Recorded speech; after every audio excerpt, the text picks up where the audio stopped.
Hello buddies, welcome back to my channel. ఈరోజు మనమైతే potato and prawns curry అయితే చేసుకోబోతున్నాం. దానికి మనకు కావాల్సినవి 2 మీడియం సైజ్ పొటాటోస్, 4 చిల్లీస్, కొంచెం కరివేపాకు, రొయ్యలు అయితే నేను పసుపు, ఉప్పు, కారం వేసి దగ్గరికి వేపుకున్న రొయ్యలు ఒక 1/2 కేజీ.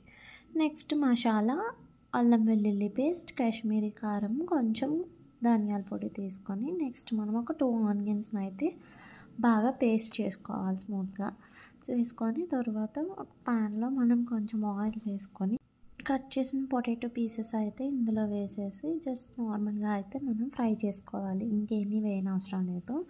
ఇలా ఫ్రై చేసుకోవడం వల్ల కర్రీ అయితే ఫాస్ట్గా కుక్ అయిపోతుంది. సో ఇవి వేగిన తర్వాత మనమైతే వీటిని పక్కన పెట్టేసుకోవాలి. తర్వాత మళ్ళీ ప్యాన్లో కొంచెం ఆయిల్ వేసి అందులో జీలకర్ర వేసుకోవాలి. ఇవి బాగా చిటపట్లాడిన తర్వాత కర్రీ లీవ్స్, చిల్లీస్ వేయాలి. వేగిపోయిన తర్వాత నెక్స్ట్ ఆనియన్ పేస్ట్ అయితే వేయాలి.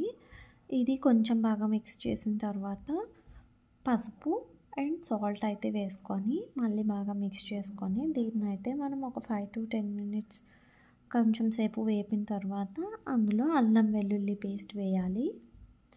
పేస్ట్ వేసుకొని కొంచెం కలుపుకున్న తర్వాత నెక్స్ట్ మన మసాలాస్ ఉన్నాయి కదా, ధనియాల పొడి, గరం మసాలా అండ్ కాశ్మీరీ కారం అయితే వేసుకొని బాగా మిక్స్ చేయాలి.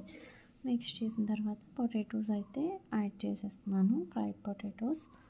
ఇవి కాసేపు బాగా కలుపుకున్న తర్వాత కొంచెం సాఫ్ట్ అయితే అయ్యాక నెక్స్ట్ రొయ్యలు కూడా మనం వేసేసుకోవచ్చు. ఇవి ఒక 5 minutes ఫ్రై చేసుకున్నాక ఒకసారి మళ్ళీ మిక్స్ చేసేసి ఇందులో మనమైతే వాటర్ అయితే వేసుకోవచ్చు. దీన్ని మనం హై ఫ్లేమ్లోనే ఒక 5 minutes వరకు అయితే ఉంచాలి. బాగా మరుగుపడుతుంది కదా, అప్పుడు మనం దీన్ని ఒకసారి మిక్స్ చేసుకొని దాన్ని మళ్ళీ మనం ఒక 10 to 15 minutes అయితే లో ఫ్లేమ్లో అయితే దీన్ని కుక్ చేసుకోవాలి. ఇంకా లిడ్ అయితే క్లోజ్ చేసేస్తున్నాను. తర్వాత ఓపెన్ చేశాక కర్రీ అయితే చూసారా, ఆయిల్ అయితే బాగా పైకి తేలింది. ఇదైతే రెడీ అయిపోయింది అనమాట. అండ్ ముక్కలు కూడా మీరైతే చెక్ చేసుకోండి ఉడికాయా లేదా అనేది. ఇదైతే రెడీ అయిపోయింది. నెక్స్ట్ మనం కొత్తిమీరను అయితే నేను గార్నిష్ చేసేస్తున్నాను. గార్నిష్ చేసి మూత పెట్టేసి స్టవ్ అయితే మనం ఇంకా ఆఫ్ చేసేసుకోవచ్చు. కర్రీ అయితే రెడీ అయిపోయింది, ఇంకా సర్వ్ చేసుకోవచ్చు. నా వీడియోస్ కానీ మీకు నచ్చితే సబ్స్క్రైబ్ చేసుకోండి. Thank you. బాయ్.